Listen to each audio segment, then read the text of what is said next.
Hi, and welcome to Telly Talk. I'm Liv. And I'm Ben. And on this episode, you'll hear our carefully considered and not at all random thoughts on a show we like. There will be spoilers. This podcast is for entertainment purposes only, and we're giving ourselves an age rating of 15 and above, but you're welcome to make up your own mind. Listener discretion is advised.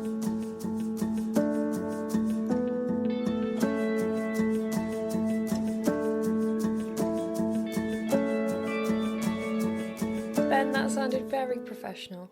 I was about to say I'm sort of professional, but I'm not. We don't get paid for this. I think that was the best intro you've ever done. And that's a high bar, right?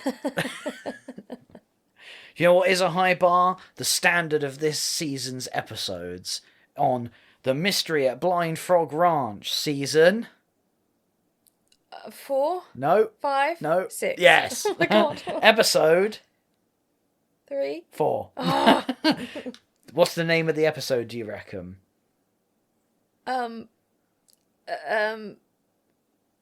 Golden Staircase. Oh, okay. Or if we're doing it in Wonka style, because I've got a golden staircase, I've got a golden staircase. Very nice. Yeah. I was floundering about with my guess, going for something like a map. The terrible map.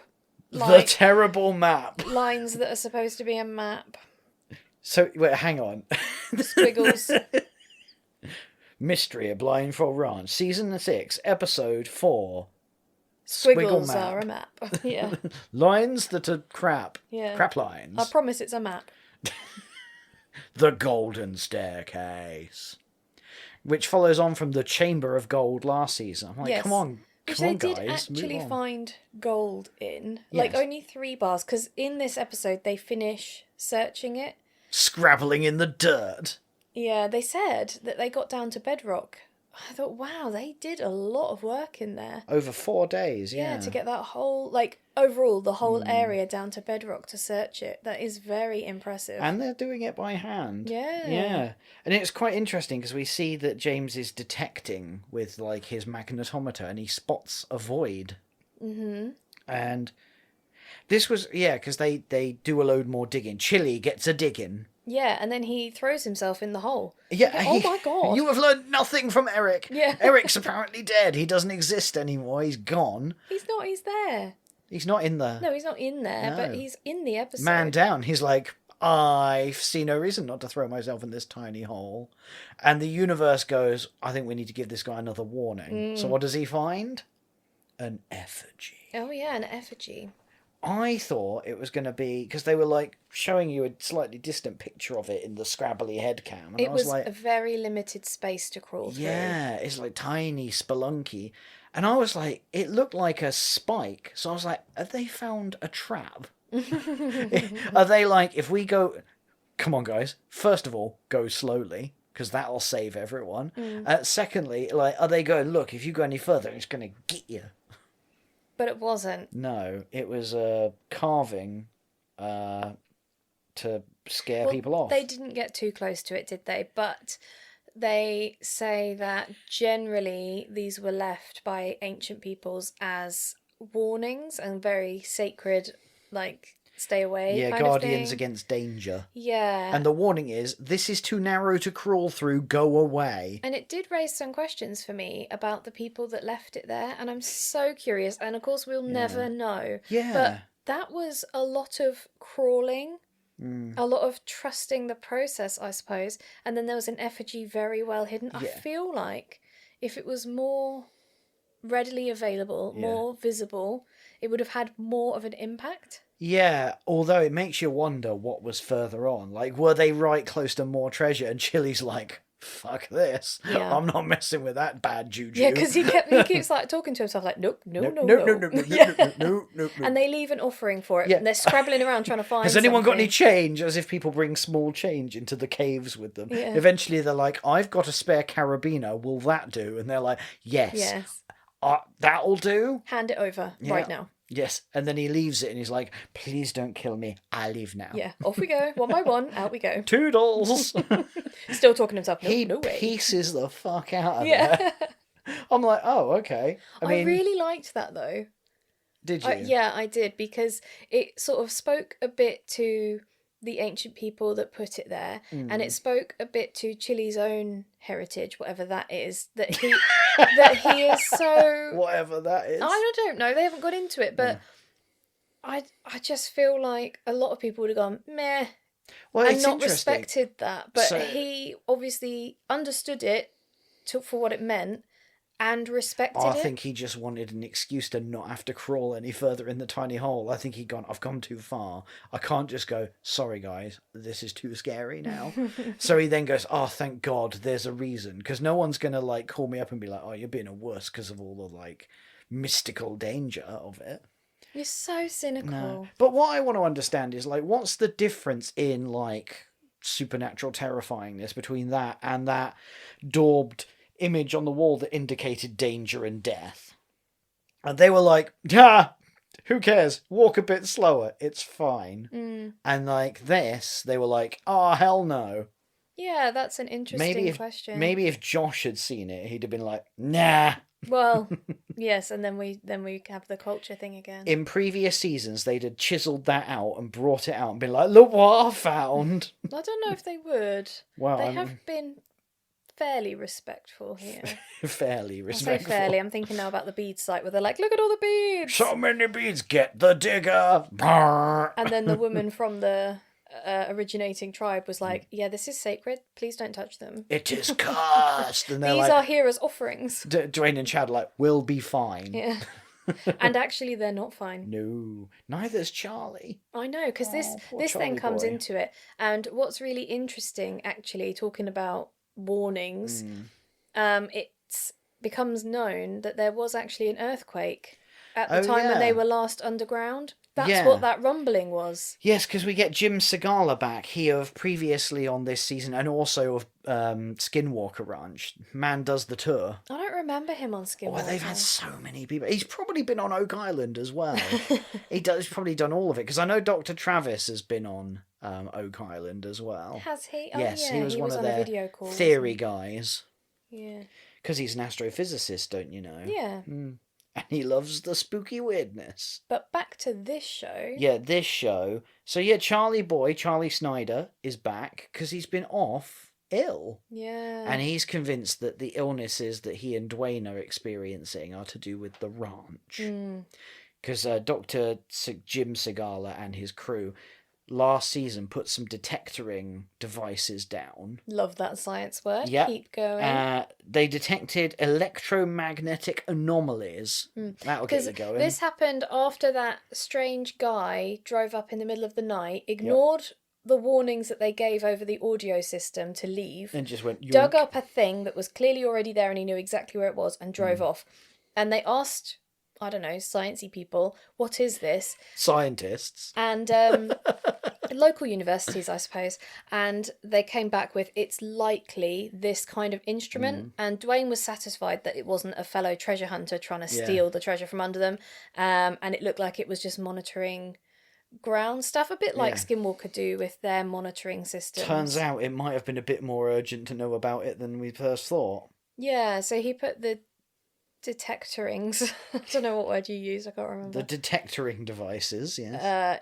In the ground and started monitoring it themselves. And now this feels like a bit of a picking up where they left off situation. Yeah, because he's like, I'm going to leave down some more detectoring devices. And they were a bit underwhelming because they were just plastic tubs. I know. Chuck one over there, chuck one over there. He sort of pads it out by taking the lid off, putting it back on again, chucking it over there. Isn't it fun? Because they go over to the bead site and they put one down, and we watch this one happen. The team go with him, and he puts it down and go, there you go. And they went, is that it? And he's like, yep. Oh. Mate, spice it up for telly. Have some blinking lights on it or something, even if they're utterly pointless. Just a plastic container. Oh, I'm going to make a big deal. I'm going to put seals on this so no one can open it. Even caution tape would have helped. Put an effigy next to it. That'll keep loads of shit away from it. Certainly stop Chili messing with it. No, you can't do that. No, it's... Oh, that's not allowed? That's not allowed. That's appropriation. Not if you get the lady in to do it. Well, I suppose. But it's only going to be there for 24 She might hours. not. Apparently the land's cursed, but she came back again, so I don't know. It can't be that bad. Yeah, but she's allowed to be there. Oh, right. Okay, cool. Send her down the tiny crawl You're passage. not understanding. No. Okay, fair enough. Tell it to me in language I understand. That's fine. No, Ben. Hits Stop me it. with a rolled up newspaper. But yeah, that earthquake was from 70 kilometers under the surface of the Earth, so in the mantle. They said it's very unusual for Utah, that kind of earthquake. I didn't know there were different kinds of earthquakes, so that's interesting. Yeah, there's quakey quakes, and then there's shaky quakes, and then there's bakey quakes. Wow. I'm actually impressed because that seems like a bit of a tongue twister. Yeah, and then if they like make mountains, they're makey quakes. Wow. And if they wake you from a slumber, they're wakey quakes. I think we need to move on. So when they read all of the outputs from this latest, Tupperware tub detecting, Yeah. so they notice that every 90 minutes there's sort of like a pulse from each one, but not in sync. Yeah. So it seems to be this like circle vortex Well, of they energy. put 3 of these boxes down, don't they? So it's like 1, 2, 3. Yes, that is exactly how it works. And then it was 90 minutes, and then 1, 2, 3. Uno, dos, tres. Yeah, but who knows what that would have been if they'd have put 5 boxes down, for example. Yeah. 1, 2, 3, 4, 5, probably. But they did sort of notice the bead site area was a bit of a hub spot. Their theory is that the bead site is the epicenter. Which would make sense because that previous season where the leader of the tribe came and had a look did say this bead site is important, which would suggest that stuff has been going on there for a very long time. It was Dwayne and Charlie that spent the most time pissing about in the dirt there, digging as well. it out, sifting through in the epicenter of the sickness vortex. Yeah. And I guess Chadro as well. Yeah.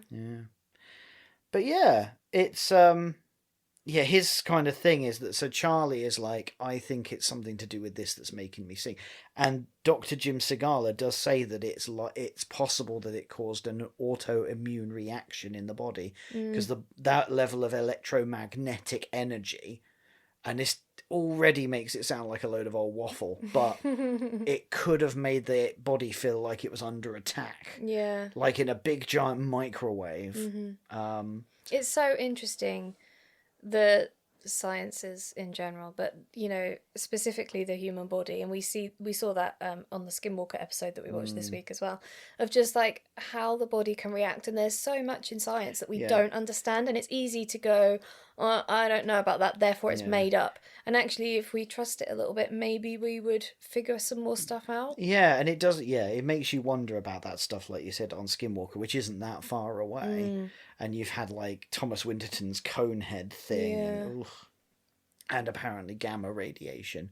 They need to check the ranch to see if there's a 1.6 gigahertz signal being fired off. Yeah, they need to get that laptop over.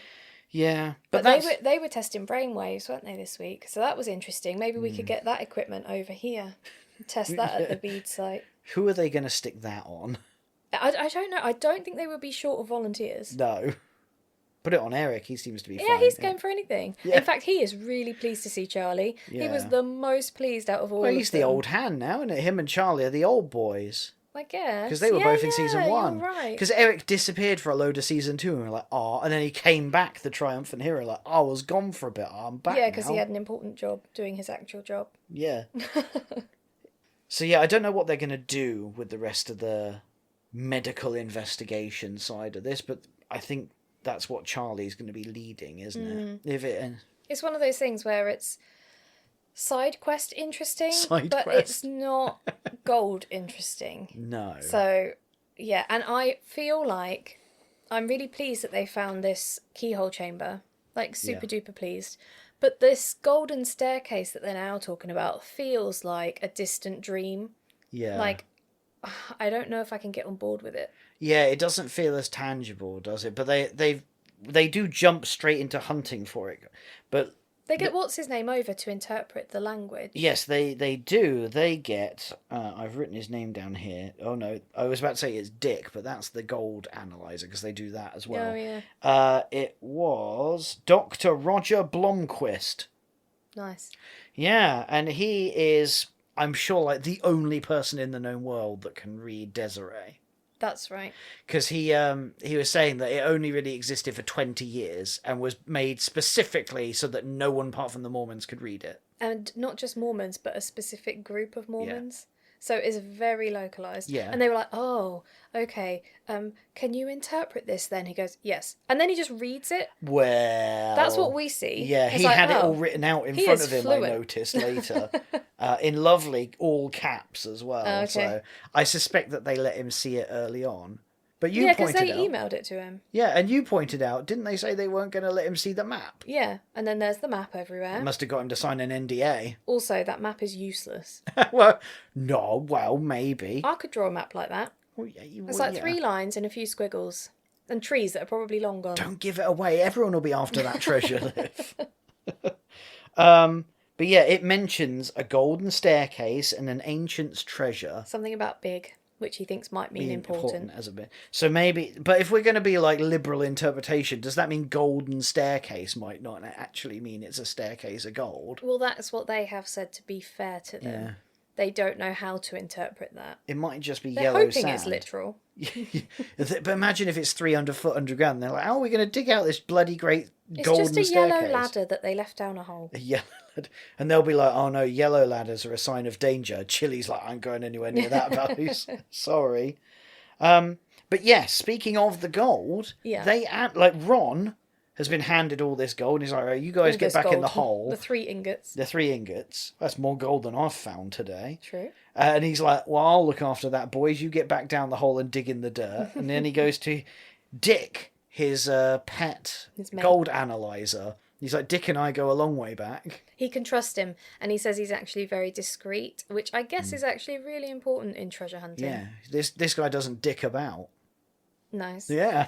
Yeah, but in theory, loads of treasure hunters would go to him if he's able to analyse it down to the levels that he was looking at. Yeah. And the last thing you want is to be like the next guy that comes in, oh, I just analysed this from this and this, and then all of a sudden they're inundated with people trying to steal the gold. Yeah.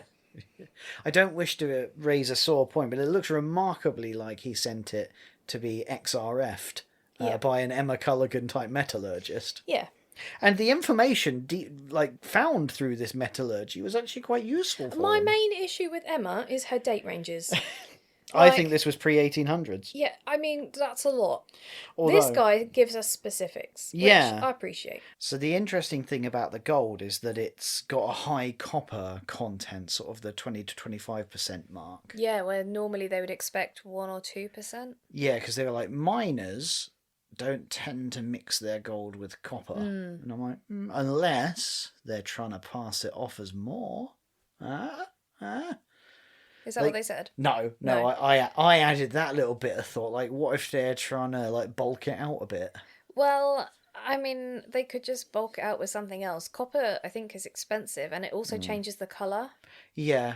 Well, yes, and of course, what they also reveal to us is that it's quite common for the Aztecs to do that, to make something stronger. Called... What did they call it? Tambaga.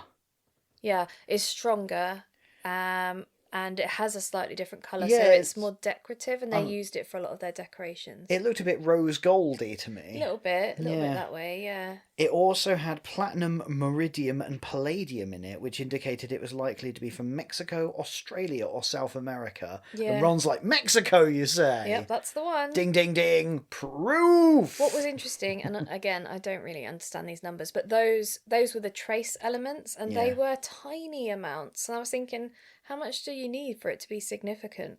Because surely there are baseline levels everywhere. But the thing is, when you're talking about trace amounts, you're talking parts per million, parts per billion. And so even a tiny amount can change the makeup, and it's not just one element being spiked, it's multiple, so it's like a fingerprint or a DNA almost. Good talk. Like with the lead, where they can tell exactly where it was mined from. Yeah. We learned that from Ocon, and that blew my mind. I'm like, why is it only lead? Yeah. Don't know. Yeah, Jeff dug that out at 3 p.m. We can tell by the makeup of it. It was a particular sandwich that day or something. Yeah, well, they can narrow it down to specific mines, can't they? It's incredible. Yeah. And a period of time as well, although I suspect that's just when that mine was active. Yeah, I have issues with these periods of time. Pre-1800s! Yeah. Pre-today.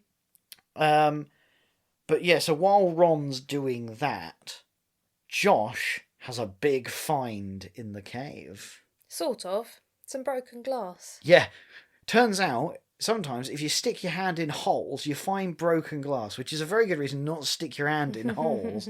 But he's very pleased because it's the neck of a big old glass jug or bottle. Mm-hmm. And you're going to love this. He dated it to the mid-1800s. Yeah, but he did that without a machine. Like, that's just his knowledge. I'm okay with that. Like, I'm okay with Gary Drayton's dates.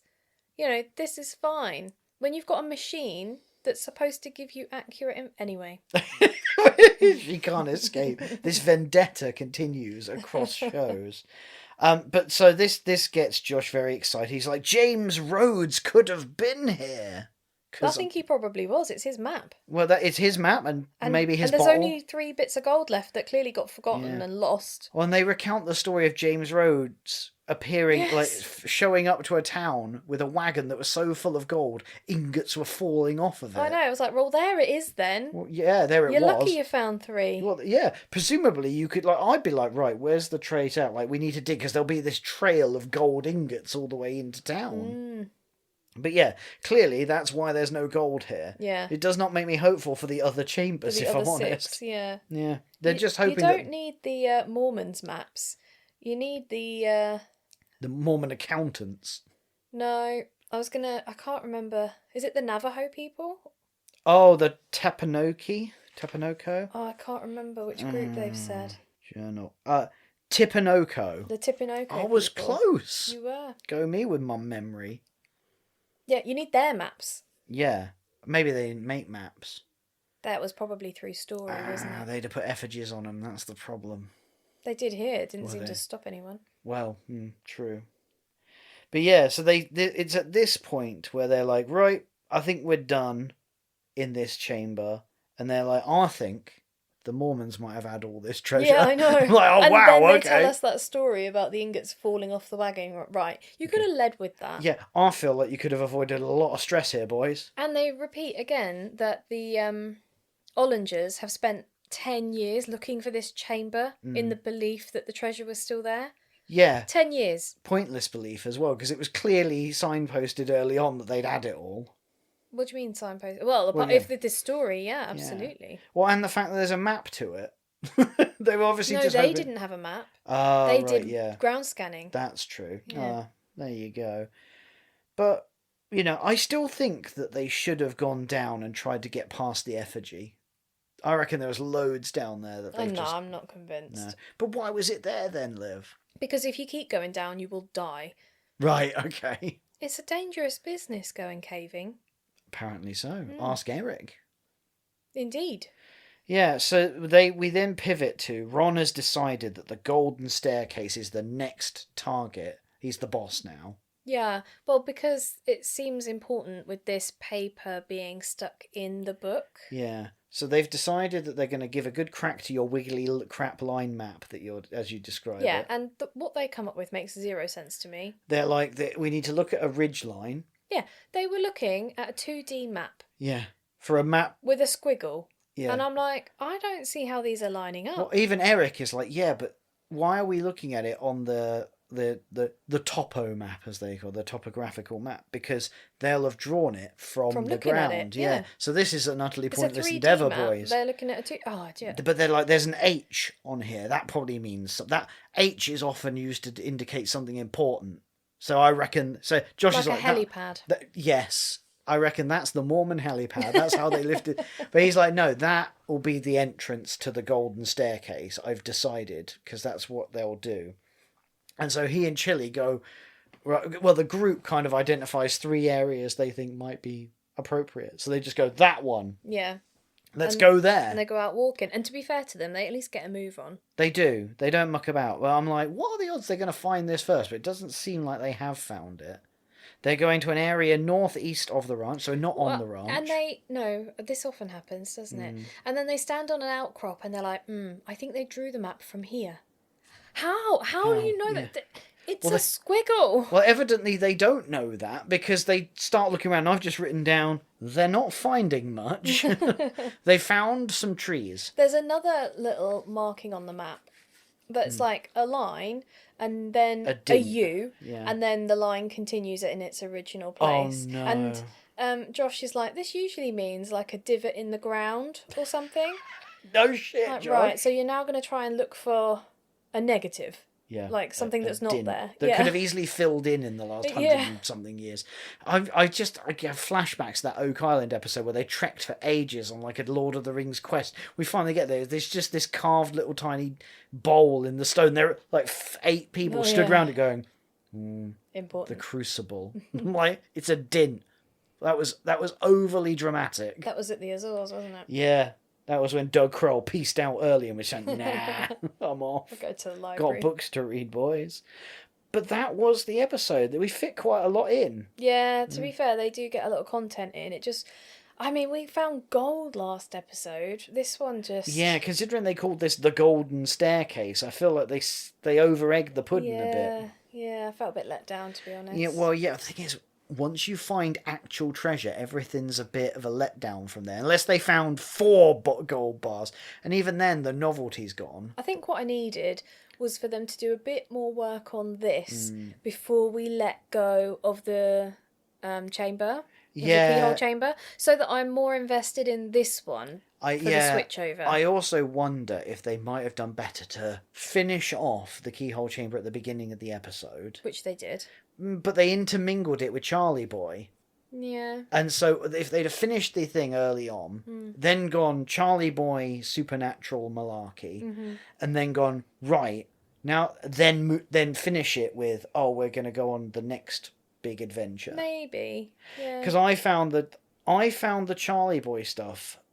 Again, it feels like they overpromised on that one with the preview because they made it seem like he was going, I've got unfinished business on the ranch. Pick with this ranch. I'm unsettled and I've got to find out and all this. And really, it was like, I've been ill, Dwayne's been ill, and there's some. You know what else was interesting though is that, okay, they've talked about Dwayne and having multiple strokes. Yes. And then he says, and I've had a mystery illness. I want to know more about that. Well, why is it a mystery? What are your symptoms? Well, maybe that's what we'll find out in the coming weeks. They'll do some... I think they've got distracted. Like, they've said mystery illness caused by the ranch. Now we're looking at the ranch. And we're not going to go back to mystery illness. Yeah. It just feels... Fair enough, right? If he doesn't want to disclose that. Yeah. But then don't mention it. Yeah, it's sort of weird, isn't it? And also, it feels a bit unfortunate that that this point of the storyline has come so soon after, in real time, Dwayne's passed. Yeah. It feels a teeny bit distasteful. I'm sort of going, because it feels a little bit like they might be playing it up for the show a little bit. So I don't know, I feel a bit icky. A bit awkward. A bit like, because it's a bit sad. But hopefully Charlie's doing all right. Yes, hopefully he's recovered. Hopefully he's got a nice pension. He can just chill out. Do they have pensions? Well, in America? Yeah. Well, yeah, they do. They don't have a state pension, I don't think. I don't know. Charlie Boy doesn't strike me as someone that's been overly, like... Financially cautious. Diligent with his pension. I mean, to be fair, neither had Dwayne either, so there you go. His pension was the ranch. Oh no, yeah, he didn't need to worry really, did he? There's loads of gold on this ranch. It's going to pay for itself. But yeah, that was actually something they mentioned when Josh was going on about, like, it's taken us so much time and so much money to get into this Keyhole Chamber. And I'm like, you probably could have done with more than 3 gold bars then, couldn't you, really? Because I feel like you're at a sum loss still. Although he's like, it's not him, is it? Yeah, that's it. Anyway, what are you rating this episode? I'm going to rate this a 4 piles of broken glass that you shouldn't stick your hand into out of 7. I think that's fair. Yeah, it's by this season standards, it's been the least inspiring episode. It was always on to a loser. After last week. Yeah. So hopefully they'll be back to it. It was still interesting. But yeah, I just found myself going, some of it's a bit sad and a bit awkward. Yeah. But yeah, and also the big find really was some broken glass. Yeah. I mean, that's...